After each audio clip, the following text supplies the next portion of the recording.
अब अगर हम लोग को चाहिए तो हम लोग डायरेक्ट इसको रट्टा मार सकते हैं, लेकिन भाई रट्टा मारने वाला काम इधर होगा नहीं, हम लोग फॉर्मूले को डिराइव करेंगे कि फॉर्मूला आया कहां से।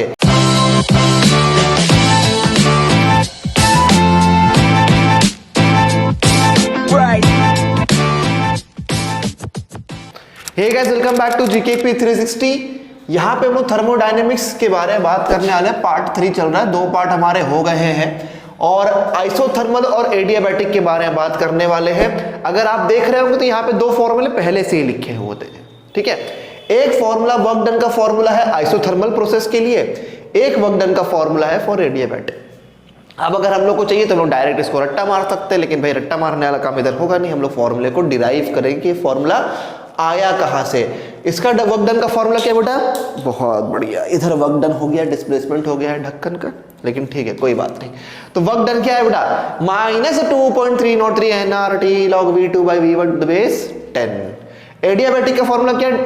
W is equal to NR upon gamma -1 और ब्रैकेट में T2 - T1।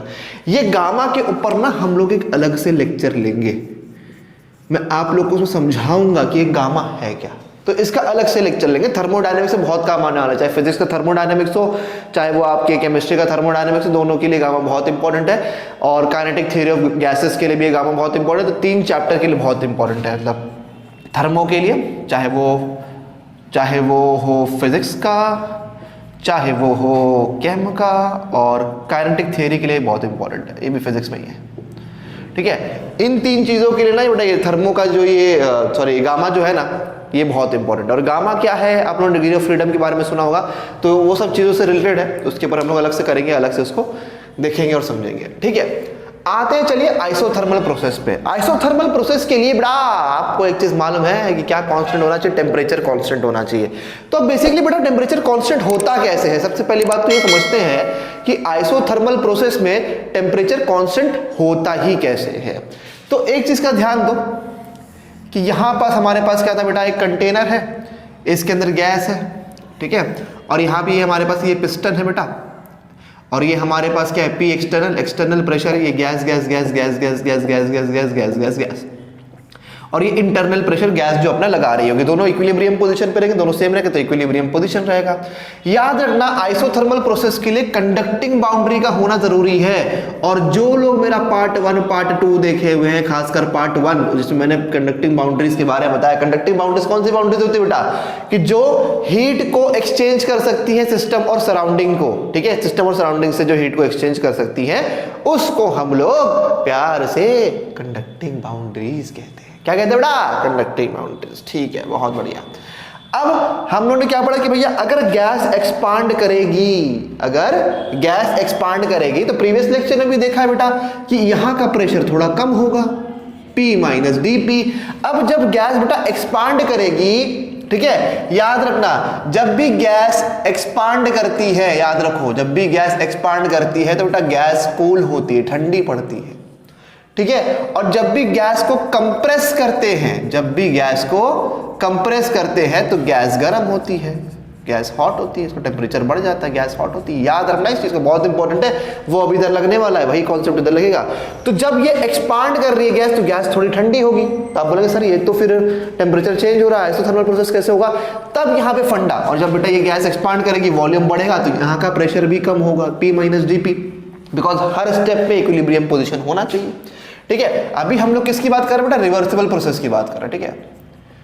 याद रखना ये रिवर्सिबल के लिए फॉर्मूला है, ये दोनों फॉर्मूले किसके लिए बेटा? रिवर्सिबल के लिए, रिवर्सिबल प्रोसेस। तो हर एक स्टेप के लिए बेटा इक्विलिब्रियम पोजीशन होनी चाहिए, जैसे कि हम लोग प्रीवियस लेक्चर्स में डिस्कस कर चुके हैं। और जब इररिवर्सिबल आएगा तब भी मैं आपको बताऊंगा कि इररिवर्सिबल प्रोसेस में हम लोग कैसे करते हैं, उसका वर्क डन क्या होता है। तो ये P - dP हो गया। अब यहीं पे आपका गेम खेलने आएगी, वो है कंडक्टिंग बाउंड्रीज। कंडक्टिंग बाउंड्रीज क्या करेगी? बोले ठीक है हम ठंडे हो रहे हैं ना, तो heat gain is equal to heat loss, याद है थर्मल प्रॉपर्टीज वाला सिस्टम। तो ये कंडक्टिंग बाउंड्रीज क्या करेगी? सिस्टम से हीट ले लेगी, जब गैस एक्सपांड करेगी ठंडी होगी तो सिस्टम से क्या करेगी बेटा? हीट लेगी, सिस्टम से हीट लेगी और फिर से उसको ओरिजिनल टेम्परेचर पे लेकर के आ जाएगी जिस पुराने टेम्परेचर पे वो था। समझ में आ रहा है? तो गैस एक्सपांड की, गैस थोड़ी ठंडी हुई, उसको ठंडी लग गई। अब कंडक्टिंग बाउंड्रीज ने कहा नहीं हम तुम्हारे रक्षक हैं, हम थोड़ा जो है सराउंडिंग से हीट लेकर के तुमको अपने पुराने टेम्परेचर पे लेकर के आ जाएंगे। समझ में आ रहा है। और बेटा उसी तरीके से जब गैस कंप्रेस होगी, जब गैस कंप्रेस होगी तो सीधी जाते P प्लस डी पी हो जाएगा, यही P प्लस डी पी हो जाएगा। और जब कंप्रेस होगी तो बेटा क्या होगी, गैस हॉट होगी। और जब गैस हॉट होगी, जब गैस गर्म होगी, कंडक्टिंग बाउंड्रीज करेगी, तो बिल्कुल चिंता मत करो, हम तुम्हारी हीट जो है सराउंडिंग के पास फेंक देंगे। समझ में आ रहा है। तो फिर टेम्परेचर कम हो गया, फिर से वो अपनी जगह पे आ गया। तो इस तरीके से आइसोथर्मल प्रोसेस से बेटा टेम्परेचर कांस्टेंट होता है। आज तक आप लोगों ने सिर्फ सुना होगा, हम लोग ने आपको बता दिया किस तरीके से कांस्टेंट होता है। चलो ठीक है, ये सारी चीजें समझ में आ गई। अच्छा, हम लोग को मालूम बेटा कि work done is equal to minus P external delta V होता है, minus P external delta V होता है, ठीक है। लेकिन ये फॉर्मूला किसके लिए यूज होता है, जब प्रेशर कांस्टेंट होता है। मैंने आप लोग को बताया था प्रेशर अगर कांस्टेंट है तो ये वाला फॉर्मूला चल जाएगा, लेकिन अगर प्रेशर वेरिएबल है या चेंज हो रहा होगा तो फिर आपका ये वाला फॉर्मूला जो है वो लागू नहीं होगा। तो हमने बोला बेटा अगर छोटा सा वर्क डन लेते हैं डी डब्ल्यू, तो चेंज इन वॉल्यूम भी बहुत ही छोटा सा होगा। हम लोग को अगर इसका वर्क डन निकालना है वेरिएबल के लिए, तो हम क्या करते हैं बेटा, इसको इंटीग्रेट करते हैं। क्या करेंगे, इसको इंटीग्रेट करेंगे। बहुत बेहतरीन, ठीक, क्या करेंगे, इसको इंटीग्रेट करेंगे। अच्छा, बिकॉज वेरिएबल वर्क डन है ना बेटा, वेरिएबल वर्क डन है। और with respect to D V हो रहा है तो वॉल्यूम V1 से V2 चेंज होगा, और वर्क डन जो है 0 से W, बिकॉज V1 पे तो कोई वर्क डन होगा नहीं, है ना, अभी तो इनिशियल पे ही है। जब V2 पे जाएगा तब कुछ वर्क डन होगा, वो हो जाएगा W। डी डब्ल्यू को बेटा इंटीग्रेट करेंगे तो आएगा क्या, W, और आपकी लिमिट 0 से लेकर W, फिर अपर लिमिट माइनस लोअर लिमिट करोगे, आपको W ही आने वाला है, कोई दिक्कत वाली बात नहीं है। अच्छा, P एक्सटर्नल, ये भी एक बढ़िया सी बात है, P एक्सटर्नल। लेकिन हमारे पास एक आइडियल गैस इक्वेशन था बेटा, मुन्ना बच्चा, जिसको हम लोग बोलते थे PV is equal to nRT। ये हमारे ब्रह्मास्त्र है, ये हर जगह लागू हो जाता है। लेकिन सवाल तो एक और है, और वो सवाल क्या है बेटा, बहुत वाजिब सवाल है। सवाल कहता क्या है, वो कहता है बेटा ये कि P एक्सटर्नल है सर, यहाँ पे तो एक्सटर्नल प्रेशर की बात हो रही है, और PV is equal to nRT तो आइडियल गैस का इक्वेशन है। बेसिकली यहाँ पे जो प्रेशर है वो तो गैस का प्रेशर होना चाहिए, तो यहाँ पे P एक्सटर्नल की बात हो रही है सर। बेटा चेंज इन प्रेशर जो है ना, यहाँ पे मैंने क्या बोला था, P माइनस डी पी, मतलब चेंज इन प्रेशर बेटा क्या, बहुत ही छोटा चेंज इन प्रेशर होने वाला है, बहुत हल्का सा फर्क होने वाला है। तो चाहे मैं P लूँ, चाहे मैं P एक्सटर्नल लूँ, कोई फर्क नहीं पड़ता, एक की बात है, कोई डिफरेंस नहीं है, बिकॉज डीपी से प्रेशर में चेंजेस आते हैं, बहुत ही छोटा सा प्रेशर में चेंज आता है। तो हम क्या बोल सकते हैं कि P external V is equal to nRT, जहाँ पे हम लोग P एक्सटर्नल को लिख सकते हैं बेटा nRT बाई V बराबर। तो P एक्सटर्नल की जगह पे बेटा हम लोग क्या लिख देंगे, nRT बाई V, तो माइनस साइन बाहर ले लेंगे, nRT बाई V, और ये हो जाएगा dV। समझ में आ गया, किसी को कोई दिक्कत तो नहीं है, अभी कुछ हुआ नहीं यहाँ पे सॉल्व, ठीक है। लिमिट्स नहीं भूलना, V1 बाई V2, लिमिट्स नहीं डालना भूलना, ठीक है। V1 से लेके V2 तक, V1 वॉल्यूम था, फिर जब चेंज होगा तो V2 तक जाएगा, ठीक है। तो लोअर लिमिट V1 है, अपर लिमिट V2 है। यहाँ तक मजा आ गया। आप बोलेंगे सर आप किधर लिखिए, चलो यहाँ पे कहीं लिख लेते हैं, मजा आ जाएगा जीवन में। ओके चलिए बढ़िया, कैमरे में देख लो नीचे तक आ रहा है ना, एक मिनट देख लेते हैं। चलो बढ़िया, कैमरे में नीचे तक आ रहा है।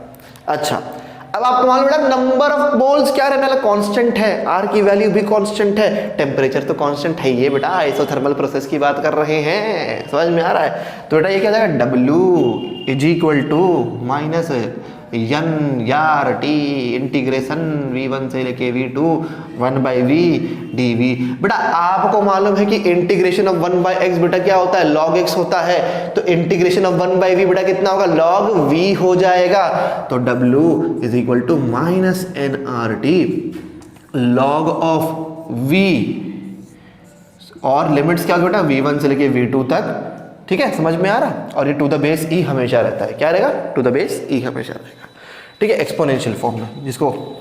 तो W is equal to minus nRT। अब बेटा upper limit minus lower limit करेंगे इसको, बराबर क्या करेंगे इसको, upper limit minus lower limit, तो क्या होगा, log of V2 to the base e minus log of V1 to the base e. मतलब क्या, एक बार वेरिएबल की जगह पे अपर लिमिट डालो, माइनस एक बार वेरिएबल की जगह पे लोअर लिमिट डालो, ठीक है, समझ में आ रहा है। ये आप लोग ने मैथ्स में सीखा ही होगा डेफिनेट इंटीग्रेशन में वैसे, इसलिए मैं इतना डीप में यहाँ पे नहीं समझाऊंगा आपको। तो ये क्या हो जाएगा बेटा, W is equal to minus nRT log to the base e. आपको मालूम है कि अगर माइनस में है तो क्या हम इसको डिवाइड में लिख सकते हैं, ये log की प्रॉपर्टी है। V2 बाय V1, आप देख रहे हो धीरे धीरे फॉर्मूला बनना शुरू हो गया है यहाँ से। अच्छा टू द बेस ई है, लेकिन फॉर्मूला टू द बेस 10 है और माइनस 2.303 अभी भी नहीं है। ठीक है, तो याद रखना जब एक्सपोनेंशियल बेस से 10 के बेस में कन्वर्ट करना होता है तो हम 2.303 से मल्टीप्लाई करते हैं। किससे मल्टीप्लाई करते हैं बेटा? 2.303 से मल्टीप्लाई करते हैं। तो ये फॉर्मूला क्या हो जाएगा? W is equal to minus 2.303 nRT to the base 10 V2 by V1। समझ में आ गया? देखो फॉर्मूला डिराइव हो गया ना वर्क डन का आइसोथर्मल प्रोसेस के लिए। अच्छा, अब इसको अलग अलग फॉर्म में भी लिख सकते हैं। अब बोले सर कैसे? अच्छा बताते हैं बेटा। आइसोथर्मल प्रोसेस है, प्रेशर कांस्टेंट है, तो क्या हम बोल सकते हैं P1 V1 is equal to P2 V2? सही है कि नहीं? अच्छा मजा आ गया। अब मैं अगर तुमसे बोलूं इस पार्ट को मैं क्या करता हूं, इस पार्ट को मैं करता हूं रब, इस पार्ट को मैं क्या करता हूं बेटा, इसको कर देता हूं मैं रब। तो क्या हम लोग देखो बेटा इसको ऐसे लिख सकते हैं कि P1 by P2 is nothing but V2 by V1? सही बात है कि नहीं? P1 by P2 is equal to V2 by V1। तो अगर मैं चाहूं तो क्या इधर V2 बाई V1 की जगह P1 बाई P2 लिख सकता हूं? तो W is equal to minus 3.303 nRT log to the base 10 P1 by P2। ठीक है, और दूसरी चीज आप लोग को एक और मालूम है कि PV is equal to nRT होता है। तो अगर आप लोग चाहो, जैसे अगर आपको कोई टेम्परेचर वगैरह ना दिया हो, नंबर ऑफ मोल्स ना दिया गया हो, फिर भी आपसे पूछे कि work done in isothermal process पता करिए रिवर्सिबल प्रोसेस के लिए, तो आप क्या करेंगे? आप लिख सकते हैं 2.303 nRT की जगह पे आप P1 V1 लिख सकते हैं, या तो P2 V2 लिख सकते हैं। प्रेशर और वॉल्यूम तो दिया ही होगा आपको। अगर आप चाहे तो P1 V1 से भी निकाल सकते हैं, P2 V2 से भी निकाल सकते हैं, आपकी मर्जी। log to the base 10 P1 by P2। समझ में आ रहा है? तो ये आपके 3 फॉर्मूले हैं वर्क डन के। ठीक है, जैसे बेसिकली आपको ये वाला और ये वाला आप लोग को याद रखने की ज़्यादा ज़रूरत है। ठीक है, अगर वॉल्यूम के टर्म्स में होगा तो ये वाला, और अगर प्रेशर के टर्म्स में होगा तो ये वाला फॉर्मूला इस्तेमाल कर लीजिएगा। समझ में आ गया? कोई दिक्कत वाली बात तो नहीं है, बड़ा ही सिंपल आसान सा था। मैं हट जाता हूँ, स्क्रीनशॉट ले लो फटाक से, या तो नोट्स बना लो, तो फिर हम लोग जाते हैं अपने एडियाबैटिक प्रोसेस के वर्क डन के लिए। फॉर्मूला, लेकिन आपको ये फॉर्मूला ज़्यादा याद रखने की ज़रूरत है। ठीक है, लेकिन जो बाकी कंपटीशन वाले एग्जाम्स होते हैं, जेई वगैरह के जो एग्जाम्स होते हैं, उसमें कभी कभार क्या होता है ना बेटा कि डेरिवेशन के ऊपर कुछ पूछ लिया जाता है, बीच से कुछ ऐसा न्यूमेरिकल पूछ लिया गया, बीच का प्रोसेस काम आ जाता है, इसलिए पूरा का पूरा डेरिवेशन आप लोग करवा रहा हूँ। ठीक है, समझ में आ रहा है? बाकी आपको बोर्ड्स के लिए तो इतना काफ़ी है, फॉर्मूला हो, चाहे CBSE हो, चाहे महाराष्ट्र बोर्ड हो, चाहे कोई भी बोर्ड हो, फॉर्मूला से रट लो, काम बन जाएगा। ये वाला कर लो और ये वाला कर लो। ठीक है, चलो अब मैं इसको कर देता हूँ इरेज, और फिर बात करेंगे हम लोग एडियाबैटिक को लेकर के। एडियाबैटिक, ठीक है, एडियाबैटिक भी कुछ बढ़िया सा खूबसूरत सा ही होता है, ज़्यादा टेंशन लेने वाली बात नहीं, बहुत आसान सा। इसमें गामा वामा देख करके तुम लोग टेंशन मत लेना। गामा के ऊपर मैं तुम लोग को ना एक अलग से लेक्चर ही बना दूंगा, जहाँ पे तुम बोलोगे वाह भाई वाह, समझ में आ गया हमें तो गामा। ठीक है, ज़्यादा मुश्किल नहीं है, बहुत आसान है। और एक बार तुम लोग गामा वामा समझ लोगे ना तो डिग्री ऑफ फ्रीडम का डर भी निकल जाएगा। काइनेटिक ऑफ थ्योरी जब पढ़ाएंगे ना तब तुम लोग समझ जाओगे, बोलोगे अरे वाह क्या कहा सर आपने। चलो इसको कर देते हैं रब, इसको भी कर देते हैं रब, जब काम आएगा तब लिख लेंगे। तो अब बात करेंगे बेटा हम लोग एडियाबैटिक के लिए। किसके लिए बात करेंगे बेटा? एडियाबैटिक। हेडिंग डाल दो एडियाबैटिक वाली, एडियाबैटिक एडियाबैटिक एडियाबैटिक। लेक्चर से नोट्स बना लेना, एग्जाम के टाइम पे काम आएगा बहुत ज़्यादा। ठीक है, बहुत ज़्यादा वाला काम आएगा। एडियाबैटिक की बात करते हैं। फॉर्मूला दे दिया हुआ है, हाँ ठीक है। तो W is equal to minus P external delta V। ठीक है, तो हमने क्या बोल दिया? वर्क डन बहुत छोटा सा है, तो हमने बोला बेटा चेंज इन वॉल्यूम भी बहुत छोटा सा होगा तब तो, है ना? जब चेंज इन वॉल्यूम बहुत छोटा होगा तभी तो वर्क डन छोटा होगा। बहुत बढ़िया, सही बात है। हम लोग ने पढ़ा है PV is equal to nRT होता है ना? अब एडियाबैटिक के लिए बेटा क्या कंडीशन है? एडियाबैटिक के लिए क्या कंडीशन है? हम लोग ने मालूम है कि P1 V1 is equal to P2 V2, वो किसी कांस्टेंट के बराबर होता है, किसी कांस्टेंट के बराबर होता है। ये आइसोथर्मल के लिए था। एडियाबैटिक में क्या होता है बेटा? एडियाबैटिक में क्या होता है? वैसे एडियाबैटिक प्रोसेस क्या होता है ये सब मैंने पहले लेक्चर में बताया, पहले और दूसरे लेक्चर में। एडियाबैटिक में क्या होता है? P1 V1 gamma is equal to P2 V2 gamma, P2 V2 gamma is equal to constant होता है। समझ में आ रहा है? और मान लो कि अगर हम उस कांस्टेंट को k मान के चल रहे, भाई वो कोई कांस्टेंट है, वो k होगा, k होगा, k होगा, k होगा, k होगा, ठीक है। वैसे भी देख लो PV is equal to nRT होता है, nRT पूरा कांस्टेंट है, समझ में आ रहा है, nRT पूरा क्या बेटा कांस्टेंट है, तो इसलिए हमने लिख दिया कि वो किसी कांस्टेंट के इक्वल है। अच्छा, तो मान लेते हैं P1 V1 गामा, ठीक है, ये V1 रेस टू गामा है, सिर्फ V1 रेस टू गामा है, द होल गामा नहीं है, याद रखना, पहले बता दे रहा हूं। और उस कांस्टेंट को k मान के चलते हैं, तो क्या हम लोग ऐसे लिख सकते हैं P1 is equal to k by V1 gamma, लिख सकते हैं? आपने बोला हाँ सर। चलिए फिर इसको दोबारा से इंटीग्रेट कर देते हैं, इसको दोबारा से इंटीग्रेट करते हैं, तो माइनस ऑफ V1 से लेके V2 तक वॉल्यूम चेंज हो रहा है, लेकिन इधर क्या आएगा k upon V1 gamma dV। बढ़िया, समझ में आ रहा है? अब बेटा देखो, आपको मालूम है k जो है वो कांस्टेंट है, वो बाहर आ जाएगा, क्या हो जाएगा? बाहर आ जाएगा, ये बन जाएगा W। अभी जस्ट बताया W कैसे बनेगा, k आ गया बाहर, integration of V1 bye V2, और ये V1 बाय जो गामा था उसको हम लोग क्या V1 rays to minus gamma लिख सकते हैं, लिख सकते हैं कि नहीं लिख सकते? ठीक है, फिलहाल तो V ही लिखते हैं इसको, V1 मैंने नीचे लिख दिया, V1 में से, ठीक है, V raise to minus gamma ही लिखते हैं फिलहाल तो, बिकॉज पूरे प्रेशर की बात हो रही है तो वही होगा। ये माइनस गामा है, कोई V ना समझे इसको, बढ़िया तरीके से इसको और अच्छे से लिख देते हैं, बहुत गंदा हो गया है ये, थोड़ा सा बड़ा बना देते हैं। अब देखो, आपको मालूम है कि x रेज़ टू n का बड़ा फॉर्मूला क्या है इंटीग्रेशन में, x raise to n+1 upon n+1, वही फॉर्मूला इधर लगाना। W is equal to minus K क्या हो जाएगा इधर v x raise to n+1 upon n+1, और V1 से लेकर के बेटा ये V2 हो जाएगा, ठीक है, कोई दिक्कत वाली बात नहीं। अब omega is equal to minus के, upper limit minus lower limit करेंगे बेटा, क्या होता है? एक बार वेरिएबल की जगह पे ये डाल दीजिए, या तो हाँ ठीक है, एक बार वेरिएबल की जगह पे ये डाल दीजिए, एक बार वेरिएबल की जगह पे ये डाल दीजिए, तो इधर क्या होगा V1 minus gamma of +1 gamma +1 upper limit, sorry V2 upper limit, minus lower limit,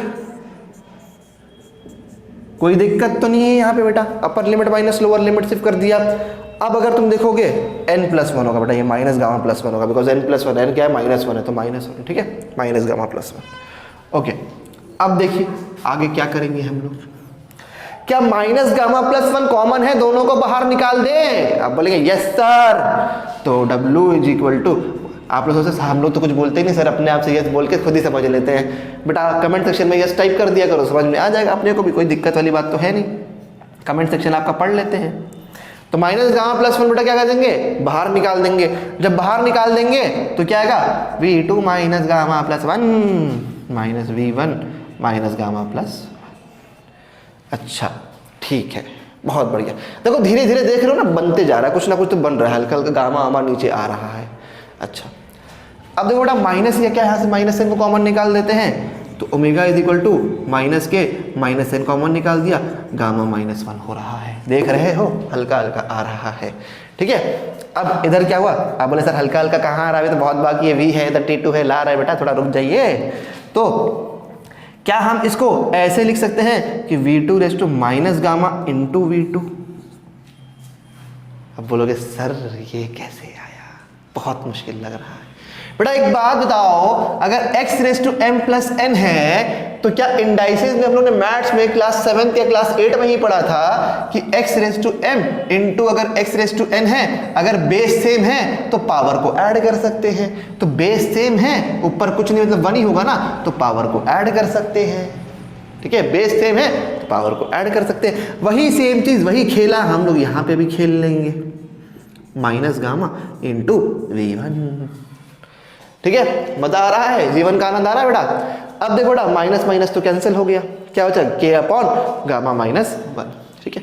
इतना पार्ट लिख लो, फिर इसको रब कर देते हैं, फटाफट लिख लो, स्क्रीनशॉट मान लो खचक करके ऐसे करके, ठीक है। चलो इसको कर देते हैं रब, इसको कर देते हैं। ये मैं देखो बेटा इसलिए यहाँ पे लिख करके रखा हुआ ना, ताकि आपको लेक्चर में ये फॉर्मूला याद हो जाए, वर्क डन का फॉर्मूला जो है ना, ये लेक्चर में आपको याद हो जाए, इसलिए मैंने यहाँ पे लिख करके रखा था। ये फुल टाइम आप लोग देखो, बिकॉज बहुत सारे बच्चे लोग ने बोला कि सर जब पिछली बार वो कैलोरीज वाले फॉर्मूले लिख करके रखे थे ना, तो हमें याद हो गया था लेक्चर के टाइम में, बस वही करना है, मैं लेक्चर में याद हो जाए बेटा, एक्स्ट्रा क्या करना है, याद करने के लिए अलग से बैठना थोड़ी चाहिए, वो तो बस प्रोसेस है, याद हो जाना चाहिए टाइम टाइम पर, लेक्चर में याद हो जाए। अच्छा ठीक है, माइनस माइनस कैंसिल, तो ओमेगा कितना आ गया बेटा, के अपॉन ओमेगा बोल रहा हूँ W, omega W, omega W, W का होता है बे, है ना। तो V2 raise to minus gamma into V2 minus V1 raise to minus gamma minus 1, ठीक है। अब बेटा के को अंदर मल्टीप्लाई कर दे, परमिशन है, चलिए के को अंदर मल्टीप्लाई करते, तो 1 अपॉन गामा माइनस 1, ये कितना होगा के V2 minus gamma into V2 minus K V1 raise to minus gamma into V1, K को दोनों को तरफ मल्टीप्लाई करते। अब बेटा के किसके बराबर था, P1 V1 गामा, और के तो खैर इसके बराबर भी था, P2 V2 गामा के भी बराबर था, बिकॉज ये भी तो कांस्टेंट है, पूरा ही तो कांस्टेंट है, के तो खैर इसके बराबर भी था। तो W is equal to 1 upon gamma minus 1, और क्योंकि यहाँ पे V2 है तो चलिए के P2 V2 डाल देते हैं, और V2 raise to minus gamma V2 minus इधर V1 है तो P1 V1 वाली वैल्यूज पुट कर देते हैं, V1 और इधर गामा था, इधर भी गामा था, माइनस गामा इंटू V1। अब देखो V2 raise to gamma, V2 raise to minus gamma cancel हो जाएगा। आप बोलेंगे सर कैसे कैंसिल हो जाएगा बेटा, तो V2 गामा है और V2 माइनस गामा है, तो V2 gamma into 1 upon V2 gamma हो जाएगा, तभी तो माइनस पॉजिटिव में कन्वर्ट, ये और ये कैंसिल हो जाएगा बेटा, ठीक है। तो ये और ये कैंसिल, वैसे इसी तरीके से ये और ये भी कैंसिल। अच्छा, तो W is equal to 1 upon gamma minus 1, इधर क्या बचेगा बेटा, P2 V2 minus P1 V1। अच्छा, बहुत बढ़िया। अब बेटा अब देखो, इसको लिख लिया होगा सबने, इसको इरेज कर सकते, थोड़ा सा लंबा था, अब बहुत सारे चलो सर हमें क्या, हम तो फॉर्मूला याद कर लेंगे, बोर्ड्स तक तो चल जाएगा, जो कॉम्पिटिटिव एग्जाम्स है ना उसके लिए बेटा आपको समझना पड़ेगा कौन सी चीज़ कहाँ से आ रही है, ठीक है। समझोगे तो सब मजा आ जाएगा तुम्हारे जीवन में। पीवी क्या होता है बेटा, NRT, PV is equal to NRT होता है ना। तो W is equal to 1 upon gamma minus 1, ठीक है। तो क्या जगह nRT2 माइनस nRT1, टेम्परेचर तो चेंज होगा ही ना बेटा, N और R कांस्टेंट है, सही बात है ना। तो अब क्या करोगे, nR कॉमन है, बाहर निकाल दो, तो W is equal to nR gamma minus 1, अंदर क्या बचा बेटा T2 माइनस T1। देख लो फॉर्मूला डिराइव हो गया कि नहीं हो गया, nR upon gamma minus 1 into T2 minus T1, ठीक है। समझ में आ रहा है आपको, बस ये याद रखना, आपको ये फॉर्मूला याद रखना। गामा के ऊपर मैंने कहा मैं अलग से लेक्चर लूंगा, तो कोई दिक्कत वाली बात नहीं, कोई ये नहीं बोलेगा sir gamma gamma gamma gamma क्या होता है सर, गामा के ऊपर अलग से लेक्चर लेंगे, दिक्कत मतलब फिलहाल तो समझ लो कि गामा बस आ गया है, और गामा को हम लोगों ने इस तरीके से डिराइव कर दिया, फॉर्मूला वगैरह इस तरीके से डिराइव कर दिया है। और एक चीज मैंने बोली थी बेटा कि आइसोथर्मल में रिवर्सिबल भी होता है, इरिवर्सिबल भी होता है, एडियाबैटिक में बेटा रिवर्सिबल भी होता है, इरिवर्सिबल भी होता है। तो रिवर्सिबल के लिए तो ये फॉर्मूला है, आप बोले सर इरिवर्सिबल के लिए क्या करें सर, छोड़ दे, छोड़ना नहीं बेटा, इरिवर्सिबल जहां पे भी देख लो, चाहे वो कोई भी प्रोसेस हो, आइसोथर्मल हो, एडियाबैटिक हो, कोई सा भी प्रोसेस हो, आंख बंद करके यही फॉर्मूला डालना है, W is equal to minus P external delta V. Irreversible अगर न्यूमेरिकल में देख लेना ना बेटा, इरिवर्सिबल के लिए तो याद रखना कि यही फॉर्मूला डालना, W is equal to minus P external delta V. इसका डेरिवेशन भी मैं आपको करा चुका हूं, और जहां तक रिवर्सिबल की बात है तो ये रिवर्सिबल के लिए आप इसको लिख सकते हैं, ठीक है। तो अगर तुम लोग को वीडियो पसंद आए तो लाइक करो, शेयर करो, सब्सक्राइब करो। कोई भी डाउट रहेगा तुम लोग मुझे व्हाट्सएप पे कॉल या टेक्स्ट कर सकते हो 8425936062 पे। तो बस यार मुझे इतना ही कहना था, thank you for watching the video.